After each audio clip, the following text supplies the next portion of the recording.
Greetings and salutations, Horsehead fans.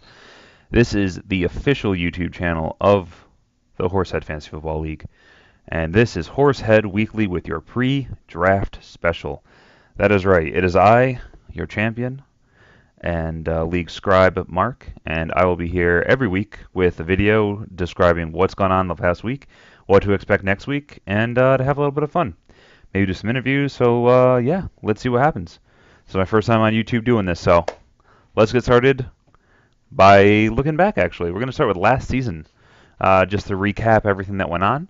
We started last season by introducing Fab, which was a lot of fun. It was a lot of adding and dropping that of fun people, pick up someone for 25 bucks of the $100 Fab budget, and then 2 weeks later drop them because they're actual garbage. It was a good time. But yeah, and here you can see the standings. We had a lot of parity last year with 9 teams being within one game of 500, which is kind of crazy. And of the teams that didn't, we had Nick, who had, I think it was like 15 points above the average points against. So he was constantly facing competition that was better than literally anybody on their own. And, that kind of hurt him and caused him to have to chase points at the end of the season. He just never ended up getting there. But yeah, just take a look, soak it all in, and now let's move on to this season. Because this season, there's a lot going on. A lot of rules changes. Change the way payouts work. Change the way incentives work. We got a losers bracket going on. Never had that before. The Eliminator. What's that? I don't know. We got rosters getting moved around, and now we have conferences and divisions instead of just the 2 divisions like we did last year. It's a whole new ball game. So let's get started with the money. Most important thing. Everyone throws $100 into the pot. This is how it comes out. The winner and champion, which will probably be me, is $550, and the Belt of Champions, which I have proudly displayed in the room I am recording in right now without a webcam, so you cannot see me holding it above my head, waving it around. God, I should have done that earlier, but it's too late now. The runner-up gets 250, third gets 150, fourth gets 100. And then the last 3 payouts, $50 apiece. $50 for the losers bracket champion, who gets $50 and the best loser trophy. The Eliminator, which pays out $50 to the winner and the Eliminator Cup. And finally, we have incentives, $5 each. We got 10 of them, and let's see what those things are. So it's the best at the position, which means that I'm not sure how we're doing it yet because I had a vision earlier today, so I'm not sure what people are going to do. My idea is a team with the most points scored at the position. So we have, if you have a player that scored the most points at wide receiver on your team, that's how many points you get, and then whoever has the best of the best, you get the points. Or maybe it's the 2 best for wide receiver and running back, and if you have a flex, it's the best 2 out of those 3. We'll see how people want to do it. Maybe we do it, maybe we don't. But the way it's currently written in the rules is whoever holds the golden goose at the end of the season. So you have Antonio Brown, he's the number 1 wide receiver for the year. Well, guess what? You get him. So you get those $5 at the end of the season. So it'll make some interesting trades near the trade deadline for a team that might just want a couple bucks back, that might sell a little bit cheap to get a couple of those really stud players at a couple positions to try to make up some of their money. I don't think that's going to happen. Our team's way too competitive. We're not going to do anything like that. But who knows what can happen. So we have those going on. So that's for every single position. So those are 7. Next up, we have the Bad Luck Brian Award, which is most points scored in a losing effort, not in the playoffs. So, you play that guy who got 150 points and you put up 145, and you were like, I could have literally beaten everybody and some people twice. It's too bad, so sad, you lost, but here's $5 for the effort. Good job. Second up, we got the Swiss Cheese D, going back to Nick from last year and his atrocious points against. He would have got $5 as a pity prize because he, just kind of got taken up behind the woodshed every week by the team that was the best team that week every week. And sticking with Nick, he would have got another $5. This actually would have paid out a lot of money to Nick last year because he would have had the Finish Him Award, which is the first team eliminated from the upper bracket. Because this year, we don't only have an upper bracket, we also have a lower bracket. That's right. You're not eliminated from getting money in the playoffs until you lose a game in the playoffs. And even then, you might still be in it. It's great. I love this system. It keeps everything going even through week 13. At the end of the season, You got the number 12 guy still trying to collect players, still playing the fab, still trying to make trades if we keep the trade deadline open. It's great, and I love it. Because you get the number 9 playing the number 12, number 10 playing number 11. Those two winners from the losers bracket, they get put into the pot with the losers from the upper bracket, so the loser of the 3-6 and the 4-5 seed games. And those get thrown in with 7 and 8 who are sitting around sipping Mai Tais with the 1 and 2 seeds not doing anything. But then the 1 and 2 seeds go off to play big boy football, and then these guys get thrown down here. And those 6 teams, they play each other for 2 weeks. And whoever scores the most points in those 2 weeks, doesn't matter how you score them, whoever gets the points in those 2 weeks, they walk away with that $50 prize and the loser bracket best loser trophy. So I feel like that's just a really good time. And yeah, we'll see how it works out. I think it'll keep everyone really playing because only 2 teams are going to be eliminated from playing for money before week 15 and 16. Because even in week 16, you have the 3-4 matchups going on. You have the 1-2 matchups going on. You got the last two place people. They're sitting around doing nothing. But then you got the other 6 in this. So you got 10 of the 12 teams still doing something going into week 16. I love it. It's great. Keeping everybody alive for as long as possible. Speaking of staying alive, we next have up the Eliminator. Trademark Mark Minnick. I probably can't trademark that. I think it's probably something else. I'll get to it. I'll figure it out. But anyways, it's a new game mode that nobody knew you wanted. Because this thing is great. I just like my little brainchild. I saw some stuff on the internet, people talking about, well, what's some way to spice up a league? And some people had like ideas similar to this, but I was like, no, I'm going to make this my own. And I worked on it, and I workshopped it, and this is what we came up with. So the way it works is every single week, the bottom few owners, they'll get a strike. And just like in baseball, 3 strikes, and you're eliminated. You're gone. You're out of the game forever. You have to go home. And then from there, you don't count towards the strike. So even if you finish the next week after you've been eliminated, you don't count, which means instead of it being the last 4 people, maybe it's the 5 through, or the bottom 5 people basically are getting a strike. And then slowly that builds up. So slowly strikes go away. So at the beginning of the season, a lot of people are getting strikes. You're accumulating strikes. So you got to start off to a good start. But at the end of the season, you're sitting there against the top other players. And you're saying, man, I just need to if I can outscore Tyler for the next 2 weeks because I got 2 strikes and he only has 1 strike, then I win this. But if I drop one of those 2, then I'm done. So, I think it'll be a lot of fun. It'll be a great time, and we'll see how it works. But I think a good motto for this would be, don't get eliminated. Yeah, I think that's actually original if I can trademark that. I'm going to go with that. But next up, we have the rosters. Speaking of things being eliminated, we kicked out the kickers. We sacked the DSTs, and we benched a bench spot. So we got rid of 3 spots on the rosters and replaced them with a defensive lineman, a linebacker, and a defensive back. So defensive linemen are defensive ends and defensive tackles. Linebackers are just linebackers, and defensive backs are corners and safeties. So those are going to be players we're going to be playing now because we IDP now. That's just how this is going to work now. You got it. We're in the big leagues. We're playing the real football time now. We also added in an IR slot.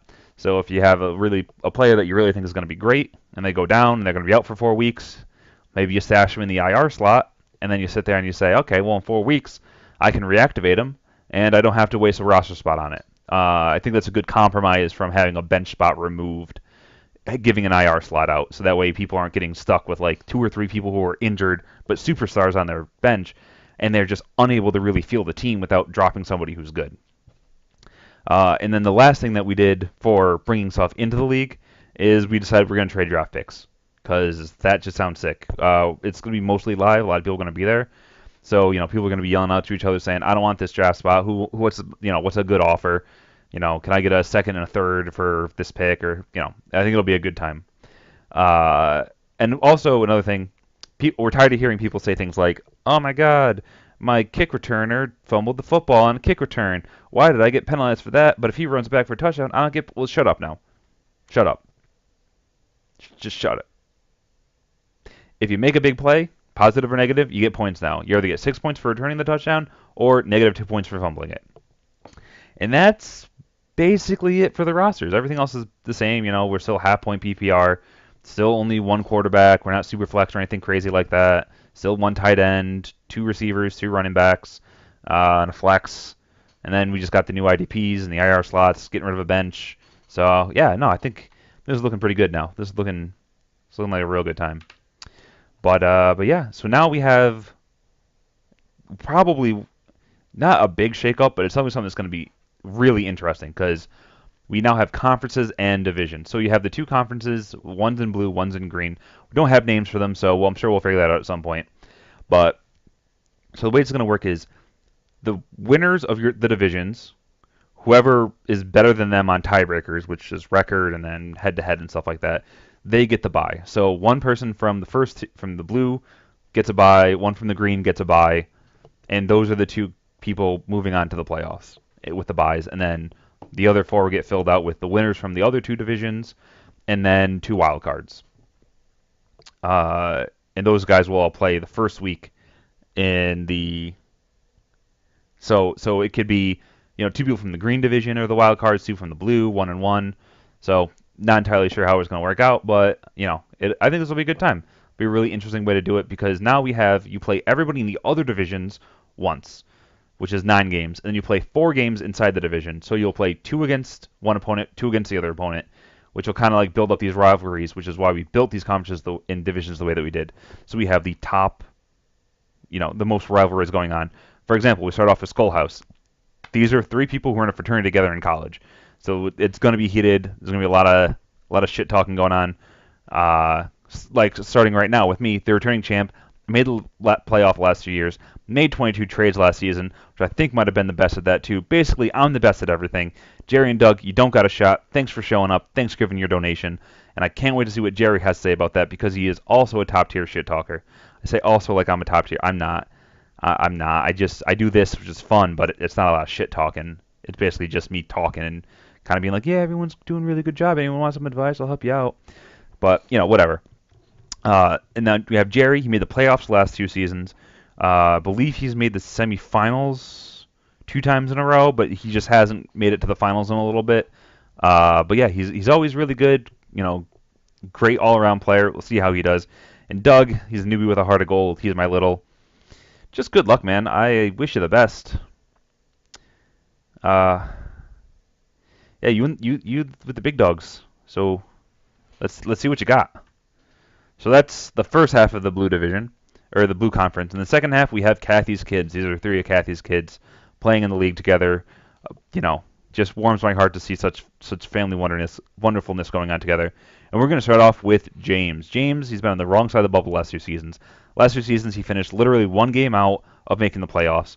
And, I mean, he always plays well, puts up good points, just can't quite get there. But, we'll see. I think this might be his year. And he also always has great quotes. He's hysterical. Gotta love him. He might not be able to really talk a lot of shit, but he's really good at being able to just say stuff that you just go, my life is better from hearing this. Thank you, James. We also have his brother and one of the 2 favorite kids, Matt, who missed the playoffs last season just because he got ravaged with injuries. He had Watkins and Woodhead on his team as 2 of his big point scorers, and it just kind of fell apart. But, I mean, basically, the story of Matt S. is the story of Ryan Tannehill. He's always just one break away. This is totally his year. This is his breakout season. This is the one, I'm calling it. This is the season he finally breaks through, and he's going to be great. I can't wait for it. Speaking of greatness, we have the second favorite of Kathy's kids, Malcolm, who was a 2015 champion, and let's see if he can ride the waves of victory again, because he is just fantastic, and hopefully you stay safe down there in Florida. If those Florida people are crazy. God, just come back safe, Malcolm. Now we're over to the green side, and we start off with the Insiders. The Insiders starts off with Jess, who reluctantly returns this season because we couldn't fill. I don't know if we couldn't fill a slot, and she decided to come back, or if she changed her mind. But she decided to unretire, rejoin us, and she went 9-4 last season. So again, she did really well. And her whole thing is she drafts really well, and then just kind of holds on to these like great players. Doesn't really do that much, but just constantly wins games and is always putting up a very consistent stat line every week. Um, Really, it's quite something to watch. She's just super consistent every single week. So if you go in there and you have a bad week, you're done. You don't have a shot. Uh, and speaking of people who retire and come back, we have this league is Brett Favre, Tyler, who the last 2 seasons he was the first loser, came in second place, made it to the championship, lost both times, and he keeps saying, "Oh, I'm done. This is it, my last season. I'm going to retire." Then he always comes back. He always comes back for more because he can't stay away. He loves us. I know you love us, Tyler, because not only are we paying you money every year to come back because you always do really good. We're also we're a lot of fun. And then finally we have Mike. He rode the garbage rocket last year almost all the way to victory. He's really good at picking out players that are overperforming and milking them for everything that they're worth. And even though it didn't quite work out the last 2 seasons, I think again this is one of those players where, like, legitimately he has a shot to make a deep run because he's really good at finding that talent that nobody really wants, who just keep overperforming. And that's a really good place to be in a league full of people like us who are constantly looking for the best player because they have the best player. He's just able to walk in and say, "Oh, I'll take this guy that no one else wants, who's putting up good numbers, and I'll milk him for what he's worth." So, Mike's doing pretty good. And then on the other side of the green, we have the outsiders.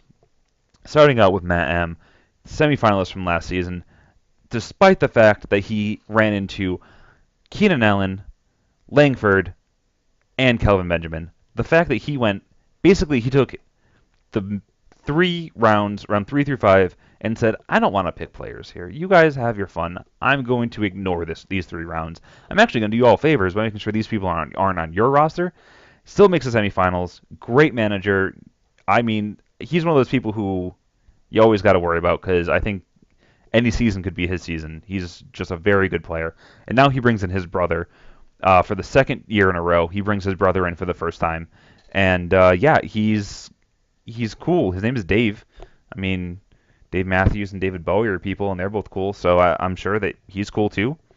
Don't know much about him, but if he's anything like Matt, he's going to be a very solid addition to the league and make it very difficult for anyone to get really far ahead because the league parity is just fantastic. And speaking of parity, we got Nick, the king of running into buzzsaws last year.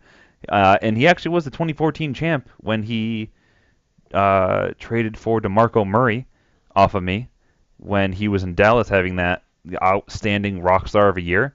So, yeah, you're welcome for that championship. Not bitter.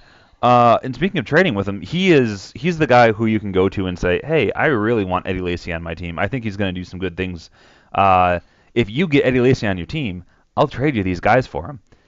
He'll go get Eddie Lacy to make that trade if he thinks that it's worth it. So he's just a real good time to have in the league because if he's basically like a smuggler. He's just constantly moving people around for people, and it's just some good shit right there. So now that we've met all the contenders, we're going into the draft. We got a draft on Sunday, and let's see how people did last season because I think that's always really interesting to see who is the better drafters. And now it's really hard to do that. You just can't really look at who had the best team at the end of the season? Well, we do a lot of trades and a lot of adding and dropping. So what I did is I said, okay, only looking at people that you drafted and only looking at their average of weeks that they played. So if you pick somebody who was great for the first 4 weeks and then died, well, guess what? There you go. You get those 4 weeks production for the rest of the season. And so it's not a perfect system because then you have other issues where I don't have kickers and defenses because those are add and dropped all season. You can't stream quarterbacks and tight ends, so if you had, I don't know, like Russell Wilson and Coby Fleener because you're terrible at drafting last season, then you end up getting able to sit down and say, oh God, my average is going to be really low because I could have streamed better people than them, but this isn't accounted for. So just some things to take into account when you look at this. And here we have it. We have Tyler and Matt M as the top two, very clear in their own tier. Then Jerry and Jess, again, like I said before, Jess is just really good at drafting, very consistent. This is basically what she was actually putting up points per game. She was averaging around 100 points per game every single week, which is, pretty good. That'll get you wins. And, drove her to the record she ended up getting to. And then everyone else just kind of falls in after that. But, yeah, So let's see what everyone's team looks like, because I find this really interesting. And I'm just going to talk for a minute so everyone can look at their team and be like, oh, I can't. Like Nick is probably looking at the screen right now being like, oh, I can't believe I drafted all these people. They aren't even, I don't even know they existed after I traded them away for myself. But you get some really interesting stuff. Like you get to see that I just zeroed in on the 0B strategy, getting Evans, Green, and Hilton, 3 top 7 wide receivers. That's some good stuff. Like that was one of the reasons I had a great team, is because I traded away Evans for some stuff to get my running backs a little bit better, and then I dropped Wilson and Fleener to get better people, and I just kind of made my run. And then you also could look at other people like Tyler. He had great running backs. Malcolm, he really dominated the quarterback and tight end position, which are two positions that you kind of, if you can dominate them, you get way ahead of everybody else because they're so much better. Now, given I don't think, Tom Brady didn't play for a couple weeks, Jordan Reed was hurt for a bunch of the season, but he also had some other good picks with Thomas and Bryant. So hopefully I talked enough for everyone to look over what you want. You can always pause the video and stuff like that. I just thought this was some pretty cool information to see who you drafted, what their positions, what their ranking was, and then see how many points per game you would have got out of them. So, what you've been waiting for. This video has gone on long enough. Time to get on to choosing drafting positions. So the order of the draft is chosen based on the order of finish for the horse and Travers. So wherever your horse finishes is where your priority is for picking where you go in the draft. So whoever wins the Travers, congratulations, you get to pick 1 through 12. Then next, so on, so on, so on until the last person gets what's left. Newbies are given the same number of balls as those who miss the playoffs, and then as you get a better record, you lose chances in the lottery. It's just like the NBA lottery. That way somebody can't, tank at the end of the season because they want a better draft pick next year. So here we have it. We have the odds, and these are out of 1,000. So I have 2.5% chance of getting the top horse, and the rest of the people have about 12% if they didn't make the playoffs last season. So let's get started and see who is getting back at the long shot 30-1 horse, and that is Matt M. Hey, this is called the Graveyard of Champions in Saratoga. The Travers is one of those races where something crazy can always happen. So hey, let's see what happens, man. Let's see what happens. And you also have a friend. You have a friend in the long shot territory with Looking at Lee being guided by Jerry. So yeah, while you guys are watching the race, you'll be rooting for the long shots, and maybe you throw $2 down to win. And hey, if it works out, get a great draft pick and a nice bit of cash. Now in the medium long shots, we have Gunnevera. Sure, I'm going to say that's how it's pronounced, and that goes to James. Bad luck there, James. You had a lot of odds to go higher than you did, and you just missed them. And then you have company in the 20-1 slot with Malcolm on Giuseppe the Great. Giuseppe the Great, it's pretty cool. Like some Italian conqueror or something like that. But yeah, so those four are in the the longer shot territory. So best of luck to them. After those four, though, we have 3 people who made the playoffs, and only 1 person who didn't make the playoffs get picked.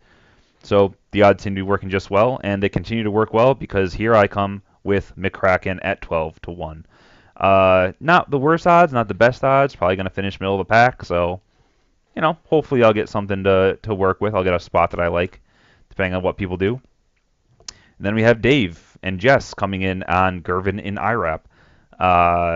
Another set of middle-of-the-road horses, and really the end of a tier, I think. Even though 8-1 and 8-1, IRAP and cloud computing are the same, I feel like there's a tier there.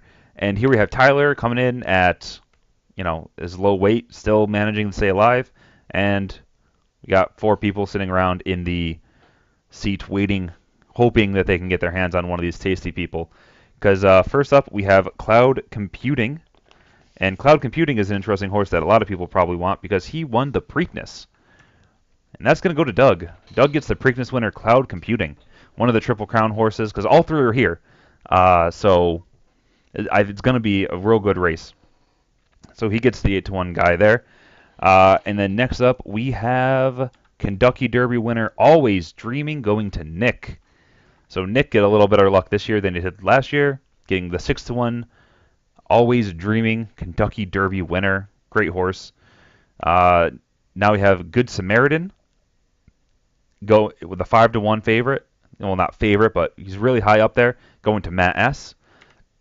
We got West Coast going to Mike. So congratulations to you two. You both got great horses, which means by some miracle, I have no idea how this worked out. Congratulations to Tyler. Tyler, you did it.